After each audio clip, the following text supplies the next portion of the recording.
এবং আমরা বাংলার এ প্রান্ত থেকে সে প্রান্তে ঘোরার পরে যে অভিজ্ঞতা সঞ্চয় করেছি, ক্যান্সারের থেকে ভয়ঙ্কর রোগ রাজনৈতিক হিংসা। আর এই রাজনৈতিক হিংসার কারণে অসংখ্য মানুষের ঘর বাড়ি জমি এবং জীবন বলিদান দিতে হচ্ছে। তার কারণে আমরা চেয়েছিলাম যে স্বজন পোষণকারী তৃণমূল, দুর্নীতিগ্রস্ত তৃণমূল এবং অত্যাচারিত সাম্প্রদায়িক বিজেপি, এই দুটো দলের বিরুদ্ধে বিকল্প বাম, কংগ্রেস এবং আইএসএফ এর মধ্যে ঐক্য জোট হোক। সেই জোট যখন তারা করে উঠতে পারলো না, এর জন্য দায় যেমন বিমান বসু সিপিআইএম নেতারা নেবে, তেমন দায় নেবে অধীর চৌধুরী কংগ্রেস, এবং তার সঙ্গে আইএসএফ এর কার কি দোষ আছে আমি ঠিক জানি না, কিন্তু আমার মনে হয়েছে এই দুটো বড় দল তারা দায়িত্ব পালন করতে পারেনি।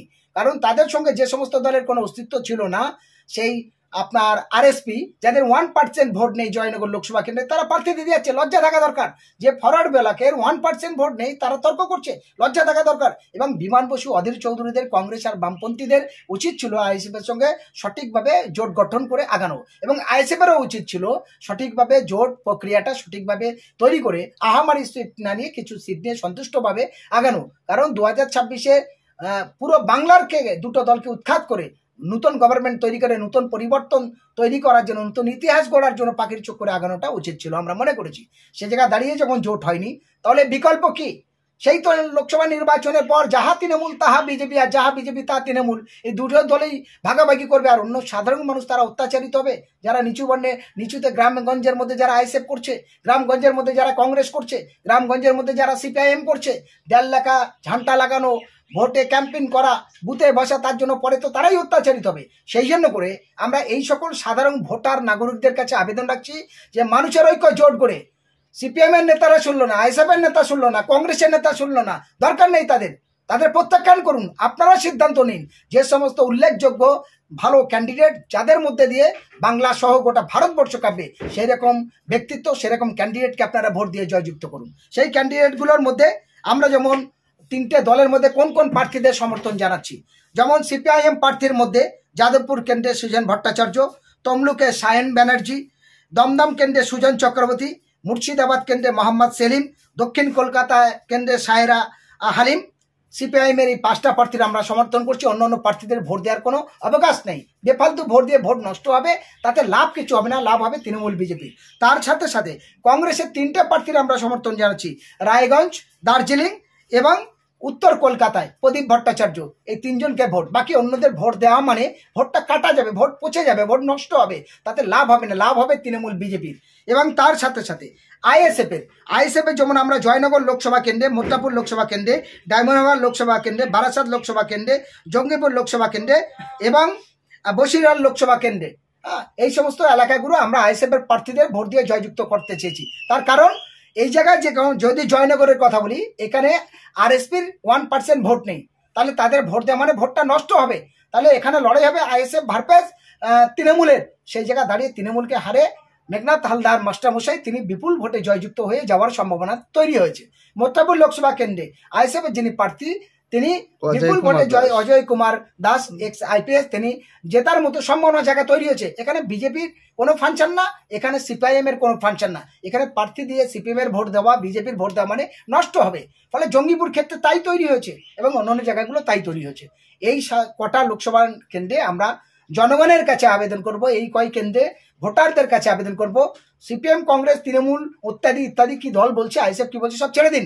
আপনারা ঐক্যবদ্ধভাবে জোট করে এই কেন্দ্রগুলো, এই প্রার্থীদের, আর যাদের নাম আমরা উল্লেখ করলাম, সিপিএম, কংগ্রেস এবং আইএসএফ এর এই প্রার্থীদের ভোট দিয়ে বিপুল ভোটে জয়যুক্ত করান। এবং বাকি যে সমস্ত আসনগুলো আছে, সেই প্রত্যেকটা আসনে আমরা একটাই অনুরোধ করব আপনাদের, সেখানে যারা যারা শক্তিশালী তৃণমূল আর বিজেপির বিরুদ্ধে, সে আইএসএফ হতে পারে, সে কংগ্রেস হতে পারে, সে সিপিআইএম হতে পারে, একটা প্রার্থীকে আপনারা ভোট দিয়ে জয়যুক্ত করুন।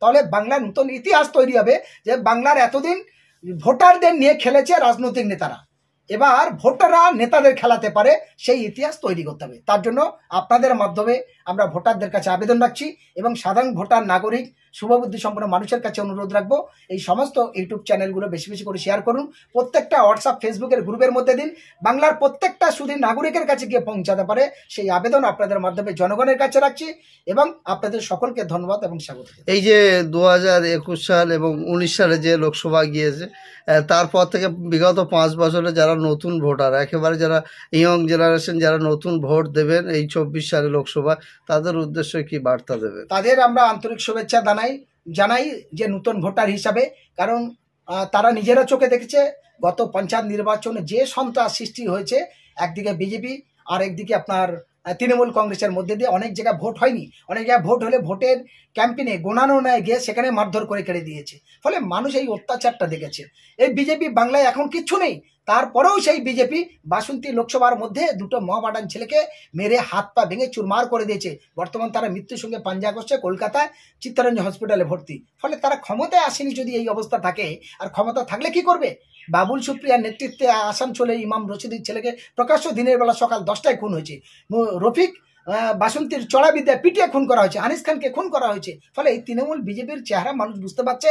তাই সামাজিক পরিবর্তন, আমরা একই বাজারে একই ট্রেনে একই দোকানে কেনাকাটি করি, একইভাবে আমরা স্কুলে পড়াশোনা করি। ফলে আমাদের সেই জাতি ধর্ম বর্ণ সকলার ঐক্য, একতা, শান্তি, সংহতির জন্য তৃণমূল বিজেপির বিরুদ্ধে আপনারা মানুষের ঐক্য জোটে আইএসএফ এর ওই প্রার্থীদের জেতান।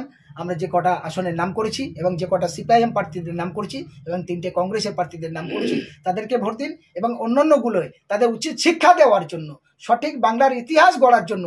নেতারা যে জনগণের খেলে, জনগণ ভোটাররা যে পারে যে নেতাদের ঘুরপাক খাওয়াতে, তার জন্য জনগণের একটা শপথ নিতে হবে এবং বাংলায় এই নতুন ইতিহাস তৈরি করার জন্য সমস্ত মানুষের কাছে অনুরোধ রাখছি। যাদবপুর লোকসভা কেন্দ্রে কি সমীক্ষা রাখছে? যাদবপুর সমীক্ষায় এখনো পর্যন্ত আমাদের যা ধারণা, এখানে 70% আছে তৃণমূল কংগ্রেস, এখানে 11% আছে সিপিআইএম প্রার্থীর উল্লেখযোগ্য, এখানে বিজেপির আছে মাত্র 4% এবং আইএসএফ এর আছে মাত্র 1% ভোট।